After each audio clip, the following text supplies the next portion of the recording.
Kalau masalah musik sudah jelas fatwa ulamanya, ada dua mazhab. Yang satu mazhabnya mengatakan musik itu haram secara mutlak. Yang kedua mazhabnya musik itu tidak haram kecuali dengan kondisi-kondisi tertentu.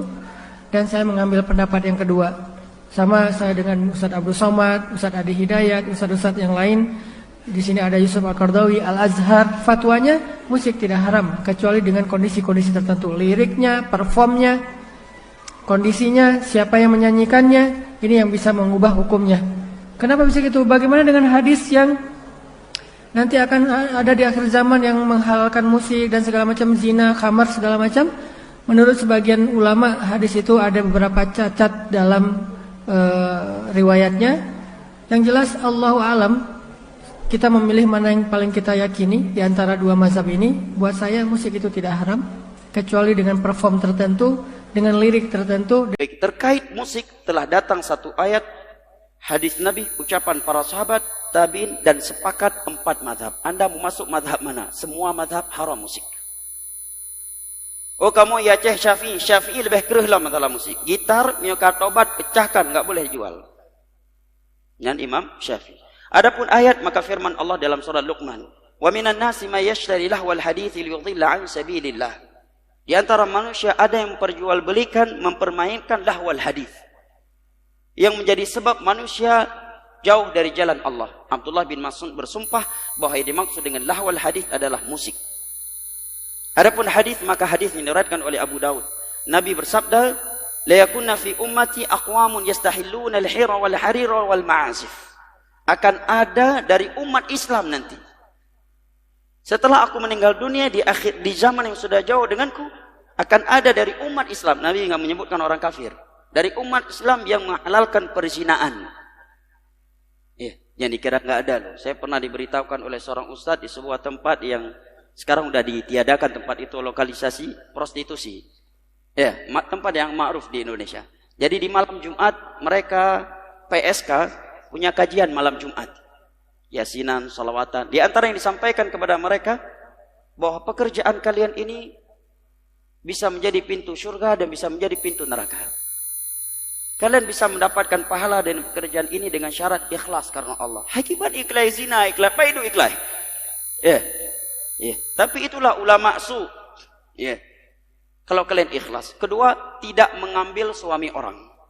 Yang ketiga, demi menyelamatkan diri kalian, keluarga kalian dari kelaparan. Yang keempat, bisa bersedekah dari uang itu. Mau orang tinggal si nyambut, kinang ayat dah hana tabah ayat hadis si nyambut kan tambah mantap dong. Nyo baru ustaz paling hikmah yang paling mengetahui perasaan umat. Inilah ustaz pemersatu umat.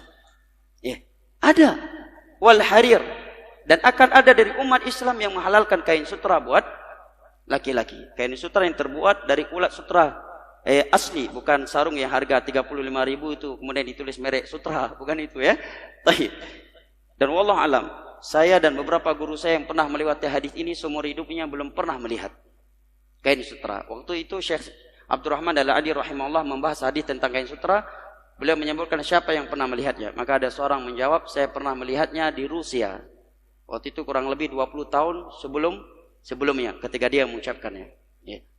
Ketika dia mengucapkan hal tersebut, dia pernah melihat di Rusia yang terbuat dari asli dari ulat sutra. Wallahu alam. Orang-orang tua kita, orang-orang kaya Banda Aceh pernah lihat kain sutra asli?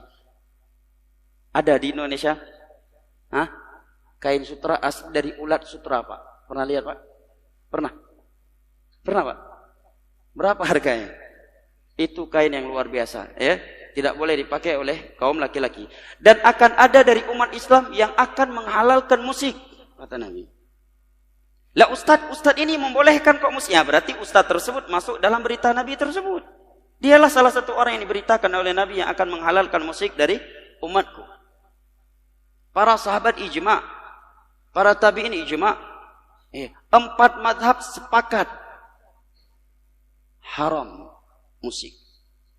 Hanabah-dawali musiknya. Kalau belum bisa tinggalkan, istighfar, jangan mempermainkan hukum Allah. Istighfar kepada Allah, berdoa kepada Allah agar dibantu oleh Allah untuk meninggalkannya. Hukum Allah yang A tetap A walaupun kita belum bisa meninggalkannya. 4 mazhab sepakat haram. Oh Ustadz, ini musik Islami. Kalau ada musik Islami berarti ada pula prostitusi Islami.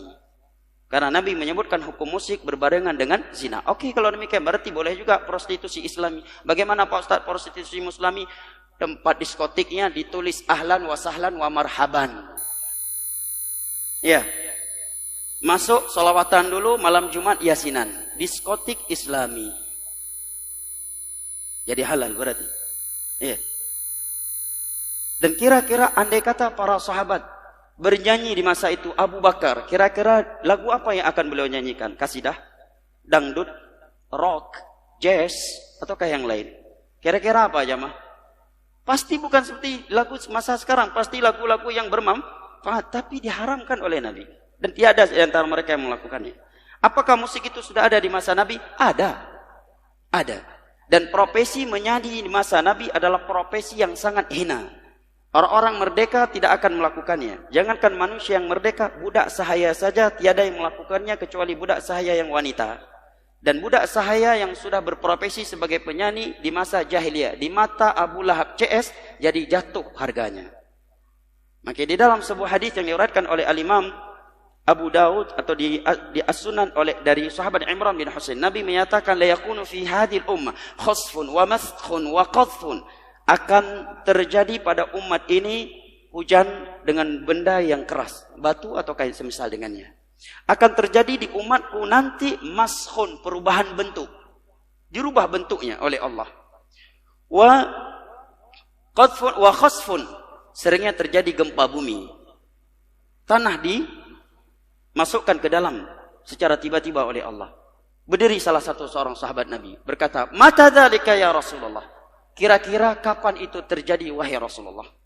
Maka Nabi menjawab, idza dhaharatil qainat, apabila sudah bermunculan biduan-biduan, wanita-wanita penyanyi. Para ulama yang mensyarah hadis ini menerangkan bahwa al-qainat di masa dahulu adalah budak sahaya wanita yang menyanyi. Kalau sekarang penyanyi menjadi profesi yang luar biasa, di mana dia turun, yang fan-nya akan lari ngejar dia, minta tanda tangan. Bapak ego lagi tanda tangan. Ya, tanda tangan di baju, tanda tangan di kopiah, ya, selfie bareng. Di masa jahiliyah, jangankan secara kacamata Islam, di mata Abu Lahab CS saja penyanyi itu cukup hina. Saking hinanya, budak sahaya saja tidak mau melakukannya, kecuali budak sahaya wanita. Dan kalau dia sudah berprofesi penyanyi, harganya turun di pasar. Hancur harganya. Ya. Harga di pasar dia jatuh. Ya. Kata Nabi, kalau ini sudah tersebar, wasyuribatil khumur, khomar-khomar itu mudah didapatkan, wal ma'azif, dan tersebar musik di mana-mana. Tunggu 3 hal yang di atas tadi akan terjadi, dan sebagainya sudah kita lihat. Bahkan semuanya sudah kita lihat, serta kita rasakan jemaah. Ini jawaban terkait musik. Sudah habis.